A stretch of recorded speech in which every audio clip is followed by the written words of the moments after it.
Shalom, mis amados hermanos, por la misericordia de Dios, estamos aquí nuevamente para leer y meditar su hermosa palabra. Y hoy tenemos el Salmo 32, un salmo que escribió el rey David y tiene como título La dicha del perdón.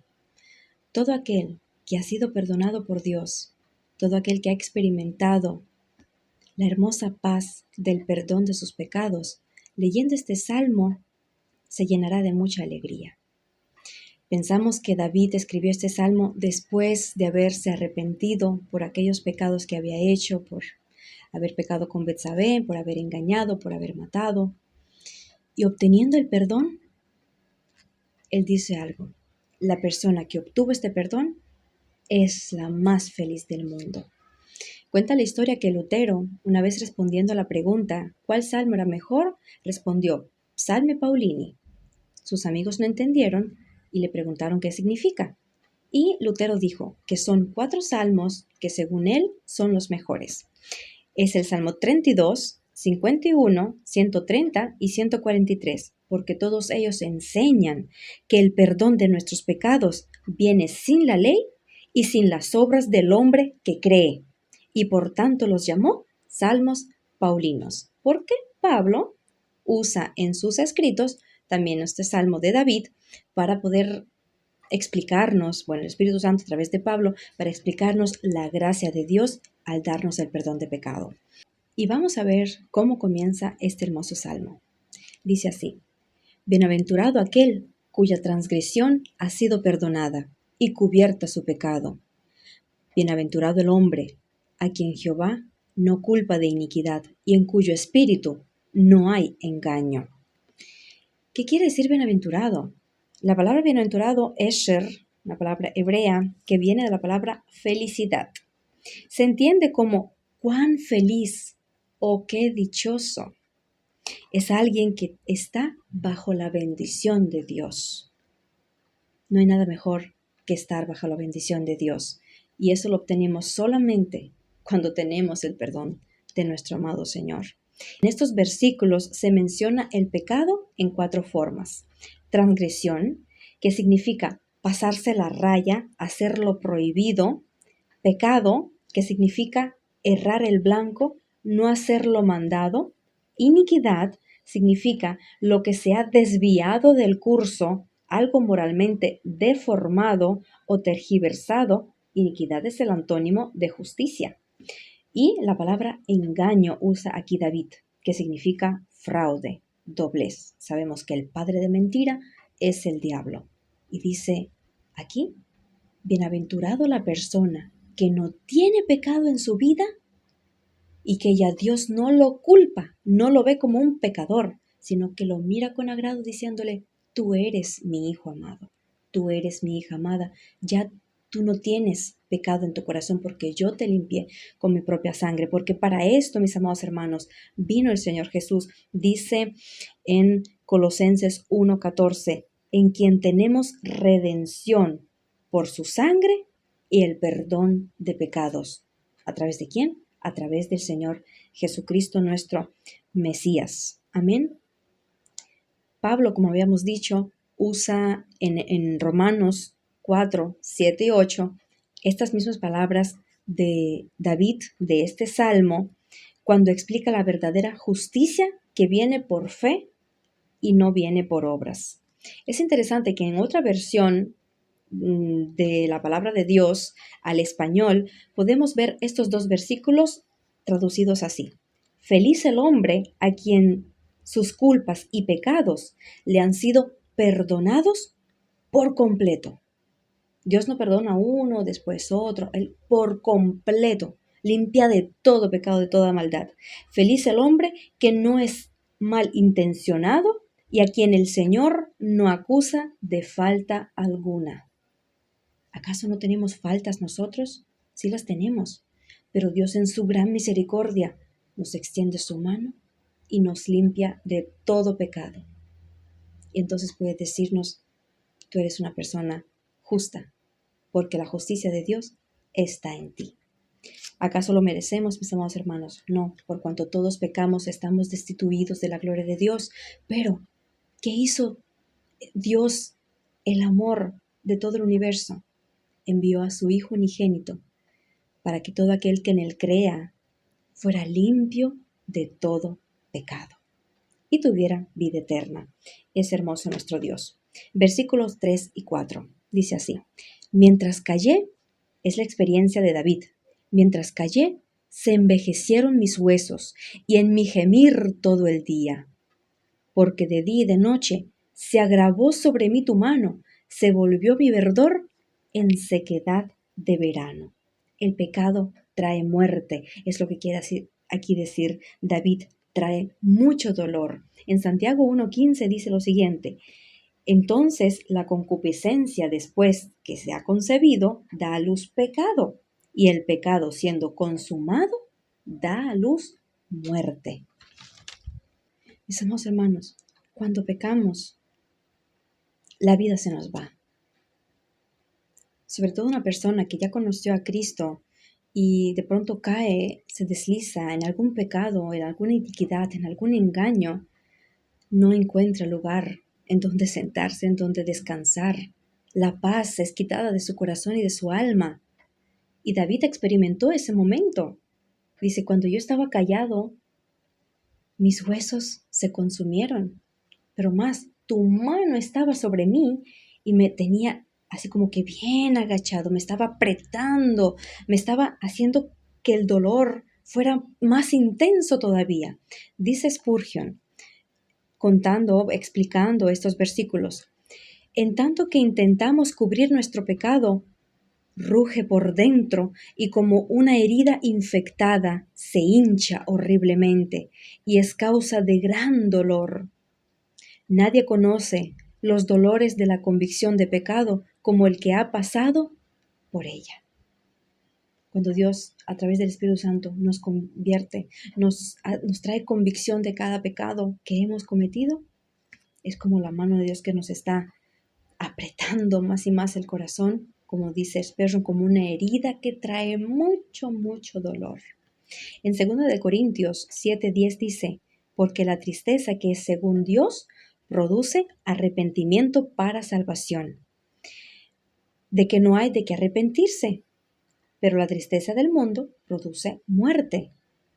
El Espíritu Santo desea convencernos de que somos pecadores y nos da la gracia, nos da la fe para que vayamos al arrepentimiento y reconozcamos cada pecado.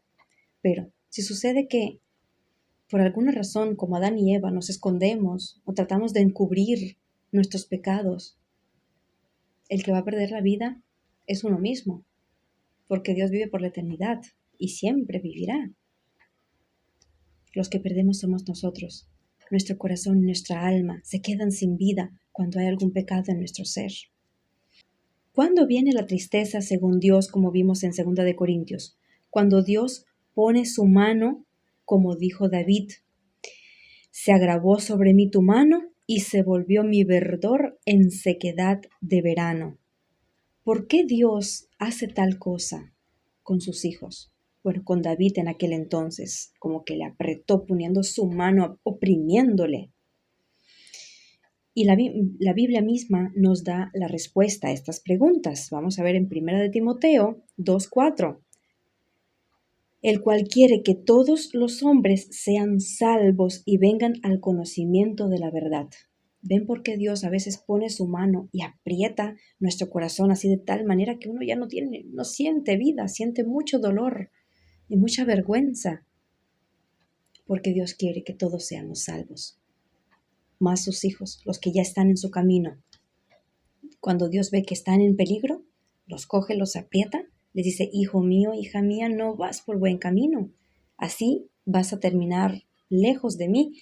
Y nos aprieta el corazón. Y gracias a Dios por eso. Porque si no fuera así, dice, el padre que ama a su hijo, desde temprano lo corrige. Así es nuestro Dios. Pone su mano sobre nosotros para guiarnos por su camino. En Proverbios 3:12 dice: porque Jehová al que ama castiga, como el padre al hijo a quien ama. Así es amoroso de nuestro Dios. Él no permitió que David muriera en sus pecados, porque es que Dios amaba a David y él no quería que se perdiera. Él quería que David obtuviera el perdón de pecado y nos dejara escrito estos hermosos salmos. David era hijo de Dios y Dios lo llevó al arrepentimiento para darle el privilegio de ser bienaventurado por ser perdonado. Puso su mano sobre él y no lo soltó hasta que no experimentara el gozo de salvación. Es lo que quiere Dios hacer con cada persona. Y gloria a Dios que lo hace. Y si Dios aparta su mano de alguna persona, esa persona maldita es. Por eso, mis amados hermanos, valoremos el perdón de Dios. Valoremos cuando Dios nos castiga, porque es que nos está demostrando su grande amor. Dice en 2 de Pedro 3:9, el Señor no retarda su promesa como algunos lo tienen por tardanza, sino que es paciente para con nosotros, no queriendo que ninguno perezca, sino que todos procedan al arrepentimiento. Es la voluntad de Dios que cada uno venga al arrepentimiento. Por eso, como dijimos, Dios pone su mano y no suelta hasta no darnos el perdón y hacernos experimentar la bienaventuranza, la dicha de ser perdonados. Porque esa es la voluntad de Dios. Amén. En Romanos 2:4 dice, ¿o menosprecias las riquezas de su benignidad, paciencia, longanimidad, ignorando que su benignidad te guía al arrepentimiento? Que quede muy claro que Dios desea que todos vengan al arrepentimiento, que todos experimenten el perdón de pecado, que sean salvos. Por eso bendito sea el nombre de nuestro Dios. Si tienen la Biblia Reina Valera delante de ustedes, se darán cuenta que después del versículo 4 está la palabra Selah. Selah, que significa un llamado a estar en silencio y meditar en las palabras que se había dicho. Es lo que estamos haciendo. Estamos meditando lo que Dios nos quiere decir a través de estos versículos. Y es interesante que en este salmo 3 veces está la palabra Selah. O sea, Dios desea que meditemos bien este salmo y que sigamos y hagamos buenas conclusiones. Creo que ya hicimos 2. Bienaventurado aquel que es perdonado y Dios, en su gran misericordia, pone su mano sobre la persona para llevarla al arrepentimiento. Podemos seguir entonces en el versículo 5. Dice así, mi pecado te declaré y no encubrí mi iniquidad. Dije, confesaré mis transgresiones a Jehová, y tú perdonaste la maldad de mi pecado. Selah. Aquí nuevamente la palabra Selah nos dice, medita en lo que has leído. Mi pecado te declaré, te confesé mi maldad.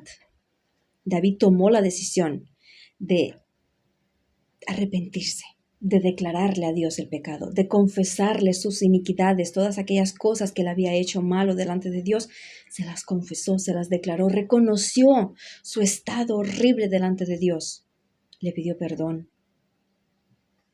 Y vemos pues cómo Dios en su gran misericordia lo perdonó. Una pregunta, ¿acaso Dios no sabe lo que cometemos, nuestros pecados, nuestras iniquidades, todo lo que hacemos no está delante de sus ojos? Pues sí, ¿algo está oculto de Él? No, nunca. Pero Dios quiere que nosotros con nuestras lenguas, con nuestra boca, con nuestros labios, confesemos. No por gusto, David dice, y confesé mi pecado, te declaré mi pecado, te lo conté tal cual era. Y tú perdonaste la maldad de mi pecado. Por eso, hacemos otra conclusión. Todo pecado que no ha sido confesado no tendrá perdón. Tenemos que confesar nuestros pecados a Dios, declarar nuestros pecados, cuáles son, cuáles eran, cuáles fueron, y Dios en su gran misericordia, entonces nos perdonará. Porque hay algunas personas que vienen a las iglesias y le dicen, bueno, haz esta oración y serás salvo. Oh Señor, perdóname por ser pecador. Pero la persona no no tiene convicción de arrepentimiento, no tiene convicción de sus pecados y no se da cuenta que por cada mentira, por cada fornicación, por cada idolatría, por cada desobediencia, por cada cosa mala que ha hecho delante de Dios, es digno de muerte. Y si no lo reconoce en ese momento del arrepentimiento, ¿cómo Dios entonces lo va a perdonar? O como aquí en Rusia, lamentablemente, hay muchas también religiones, entre ellas una que dice que le pide perdón a Dios. Ay Dios, perdóname por mis pecados grandes y pequeños. Y piensan que por decir esto ya pues Dios los tiene que perdonar. Dios no le debe nada a nadie, primero que todo. Y segundo, la Biblia dice, confiesa tus pecados, cada uno, nombre por nombre. Entonces serás perdonado. Yo me acuerdo que cuando nosotros predicando aquí la palabra de Dios a los hermanos que ya hoy son hermanos en Cristo en la iglesia, y mis padres pues explicaban esto que les estoy explicando hoy con el favor de Dios, de que cada pecado tiene que ser confesado. Una hermana dijo, son tantos que ya yo no me acuerdo. Pero el Espíritu Santo a través de mis padres le dijo, cuando dispongas tu corazón a arrepentirte verdaderamente, Dios te recordará todo. Y así sucedió. Esta hermana se puso de rodillas en su cuarto, ahí solita. Le dijo, Señor, yo quiero arrepentirme de verdad de todos mis pecados, no quiero vivir más en pecado. Y Dios le recordó todo, dice, hasta cosas de la niñez lo recordé. Porque Dios quiere que cada pecado sea confesado, para que la persona nunca más vuelva a estos pecados. Este es el sentido del arrepentimiento, arrepentirse y apartarse. Darle la vuelta atrás, no mirar más al pecado que te llevó muy lejos de Dios y te hizo enemigo de Dios. Por eso bienaventurado al quien Dios perdona. Amén. Vamos a ver el versículo 6. Por esto, hace como una conclusión, por esto, por cuanto yo te declaré mi pecado, por cuanto tú me perdonaste, por esto orará a ti todo santo. ¿Quién es ahora el santo? ¿A quién llama David el santo que puede orarle a Dios? Aquel a quien Dios perdonó de pecados. En el tiempo que puedas ser hallado, y ciertamente la inundación de muchas aguas no llegarán hasta él. Aquí podemos recordar hermosas palabras. En Hebreos 4:16 dice, acerquémonos pues confiadamente al trono de la gracia para alcanzar misericordia y hallar gracia para el oportuno socorro. Prácticamente lo mismo que dijo David. Por eso el justo, por cuanto fue perdonado por ti, se puede acercar a ti y buscar tu rostro y obtener la gracia, obtener tu ayuda, obtener el socorro en el momento necesario. ¿A quién escucha Dios? A sus hijos. La gracia de Dios nos socorrerá de las muchas aguas, o sea, de las aflicciones y los problemas que se nos presentan a diario en la vida. Dijo Dios en Isaías 43:2, cuando pases por las aguas, yo estaré contigo, y si por ríos, no te anegarán. Cuando pases por el fuego, no te quemarán, ni la llama arderá en ti. ¿A quién está dirigida esta promesa? ¿A los pecadores? A los pecadores que ya fueron perdonados por Dios. Sí, a los santos. A los que fueron cubiertos por la sangre de Cristo. Para ellos son estas hermosas palabras. Cuando pases por las aguas, no te anegarán. Es lo que dijo David. Las muchas aguas, los muchos problemas, las muchas aflicciones no ahogarán al cristiano, porque Dios es el quien lo sustenta. Porque Dios le permite ir al trono de la gracia para obtener el oportuno socorro. Amén.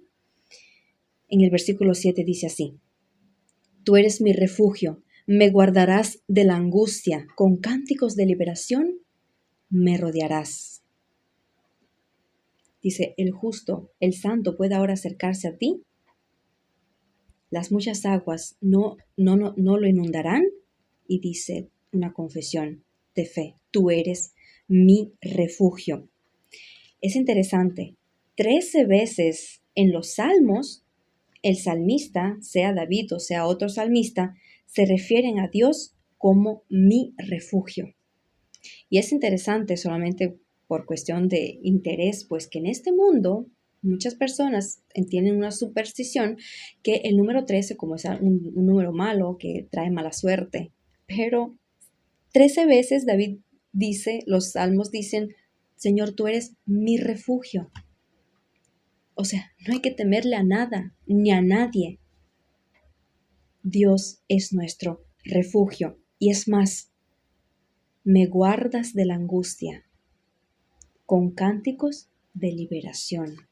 Cuando un hombre está en medio de una tempestad, lo más prudente es ir a esconderse buscando un refugio. Así el cristiano busca a Dios constantemente porque sabe que este mundo es toda una tempestad llena de maldad. Y Dios nos refugia, nos guarda, nos abraza con sus alas y nos libra de las angustias. Porque la angustia es parte del ser humano. Vivimos en este mundo donde hay angustias, dolores, aflicciones, pero el Señor es muy fiel para con sus hijos y dice, yo te libraré y estaré contigo en todas estas circunstancias, en todas estas situaciones.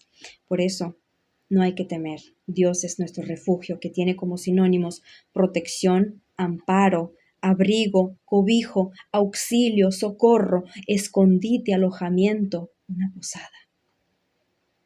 Ahí nuestra alma encuentra paz, porque está en el refugio, está escondido en Dios. Ahí en el refugio secreto, Dios nos guardará de toda angustia con cánticos de liberación. Vamos a ver lo que dice el versículo 8 y 9. Te haré entender y te enseñaré el camino en que debes andar. Sobre ti fijaré mis ojos. No seas como el caballo o como el mulo sin entendimiento, que han de ser sujetados con cabestro y con freno, porque si no, no se acercan a ti. Aquí Dios le está hablando al hombre.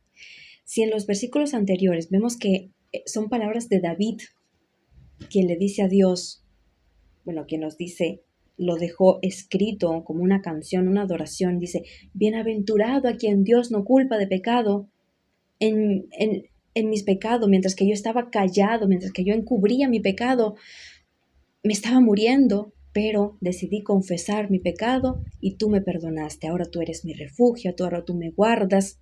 Y de pronto Dios le habla a David, nos habla a nosotros. ¿Y qué nos dice? Te daré entendimiento. Qué bueno es cuando un niño está creciendo con inteligencia y entendimiento. Qué tristeza ver cuando hay niños enfermos que no tienen la capacidad de pensar, de tener una lógica. Son enfermedades que estamos en este mundo y estamos expuestos. Qué bueno es tener inteligencia y entendimiento, y más cuando esta inteligencia y entendimiento vienen de parte de Dios para entender su palabra, para entender su camino, para entender la voz de Dios y cuál es su voluntad. Dios dice, te daré entender, te daré entendimiento, te enseñaré el camino. Dios nos promete, no te dejaré solo. En ese camino, por difícil que sea, por horrible que parezca, tú no estarás solo. Yo te mostraré el camino, inclusive. Yo te dejaré mis pasos porque yo ya pasé este camino y solamente tienes que poner tus pies en aquellas pisadas que yo he dejado. ¿Ven qué fiel es Dios? Grande es su misericordia. Y otra cosa que dice aquí, sobre ti fijaré mis ojos. Fijarse en algo permanentemente, constantemente, sin moverse, inmutablemente. ¿Acaso no es una bendición de Dios tener el rostro de Dios sobre ti? Es la bendición arónica. Hágase el Señor resplandecer su rostro sobre ti y te dé paz. Dice, mis ojos fijaré en ti. Fijarse no es así. Yo miro algo y ya, dejo de mirarlo. Fijarse es estar constantemente vigilando, mirando, observando. Es lo que Dios está prometiendo. Él no quitará sus ojos de nosotros, de sus hijos, porque nos ama, porque Él quiere que andemos por su camino y quiere llevarnos hasta el final, porque es su voluntad, como habíamos leído, que todos sean salvos y vengan al conocimiento de la verdad, y que el día hermoso que ya está por llegar, el día del arrebatamiento, que el Señor nos lleve a todos juntos y estemos en la cena, en las bodas del Cordero. Por eso el Señor nos promete tan hermosas cosas. Y aquí vemos que Dios hace una comparación con unos animales. Dice, no seas como un caballo o como un mulo, que para ser refrenados tienen que ponerle cosas, cabestro y todo eso. Dice, permíteme acercarme a ti. Sé frágil, dócil, humilde, tranquilo, para que yo me acerque a ti. Porque aquí dice, no seas como el mulo sin entendimiento, que han de ser sujetados con cabestro o con freno, porque si no, no se acercan a ti. Dios te dice, acércate a mí con tranquilidad y permíteme a mí, como Dios, acercarme a ti. No seas necio. No sé si han visto, seguro que sí, en muchas películas, cuando muestran a caballos silvestres, o sea, caballos que no se dejan dominar por los hombres. Bueno, es muy difícil que los hombres lo dominen, aunque sí lo hacen. Y ellos patalean y no quieren ni que se sienten encima de ellos. Bueno, así a veces se pone el hombre a los ojos de Dios. Dios quiere extender su misericordia para contigo, pero la persona está pataleando como ese caballo que no quiere ser dominado. Entonces Dios te dice, no seas como ellos, sin entendimiento, porque ellos no entienden que le quieren hacer bien. Bueno, claro, para los animales como tal, los están obligando y los están dominando para que estén en un lugar cerrado cuando ellos están acostumbrados a la libertad. Pero Dios quiere darnos una verdadera libertad, por lo tanto te dice, sé dócil y ven a mí. Y aquella libertad que muchos piensan que es esclavitud, que estar en Cristo es tan horrible, verdaderamente es una gran bendición, es un gran privilegio. Y todos aquellos que lo han experimentado me van a decir hoy, amén. Por eso, teniendo estas promesas que Dios mirará, fijará sus ojos sobre nosotros, nos enseñará el camino y estará con nosotros, se acercará a nosotros, seamos dóciles y de buen corazón para acercarnos a Dios. Spurgeon dijo, no deberíamos ser tratados como mulas si no hubiera mucho de asno en nosotros. Lamentablemente, Dios hace esa comparación porque es muy apropiada, porque a veces el hombre, Dios quiere explicar con palabras humanas para que el hombre pueda entender, pero a veces el hombre no tiene el entendimiento. Pero Dios en su misericordia dice, te daré entendimiento, y es lo que Dios nos está dando hoy en su gran misericordia. Por eso David llegó a la conclusión en el versículo 10 y dice así, muchos dolores habrá para el impío, mas el que espera en Jehová le rodeará la misericordia. Muchos dolores habrá para los pecadores, para los impíos, para los inicuos, para todos aquellos que no quieren andar en el camino de Dios.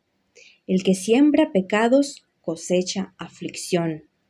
Aflicción en este mundo y en la eternidad, por cuanto no quisieron arrepentirse y tener la bendición de Dios en sus vidas.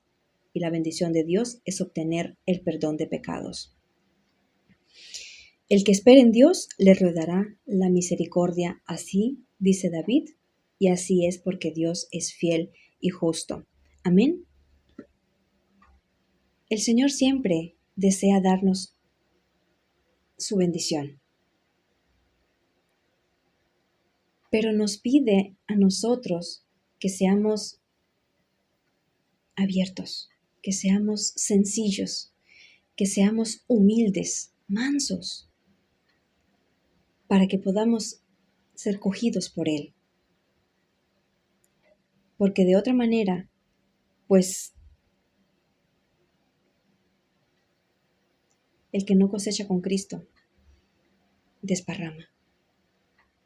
Y lamentablemente hay una eternidad que espera al ser humano. O es con Dios o es una eternidad sin Dios. Por eso, mis amados hermanos, bendito Dios que hoy nos extiende su perdón y nos está hablando para que entendamos su gran misericordia. Y termina este hermoso salmo en el versículo 11 con estas palabras: Alegraos en Jehová y gozaos justos, y cantad con júbilo todos vosotros los rectos de corazón. Es un llamado de parte de Dios a través del rey David en los salmos a gozarnos en Dios, a alegrarnos en Dios.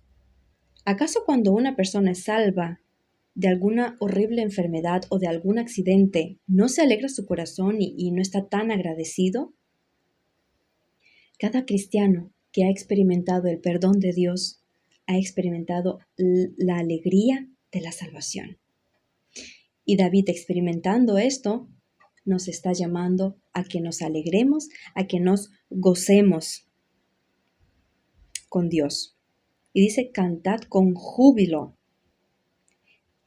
¿Y quién puede hacer esto verdaderamente? Los justos y rectos de corazón, o sea, los que ya son bienaventurados porque fueron perdonados sus pecados. Como dice en el Salmo 33:1, alegraos, oh justos, en Jehová, en los íntegros es hermosa la alabanza. David este salmo lo escribió no para los impíos, no para aquellos que no conocen a Dios. Lo escribió para aquellos que conocen a Dios, que fueron limpios, que son dichosos y bienaventurados, aquellos que han experimentado la alegría de la salvación. Por lo tanto nos llama, nos dice, alegraos en Dios, cantadle a Dios. Y una de las cosas que vamos a hacer en la eternidad es adorar y cantarle a nuestro Dios. Por eso comencemos aquí en esta tierra adorando a Dios por la dicha del perdón. Con esto yo me despido hasta la próxima, si el Señor lo permite. Que el Señor les bendiga.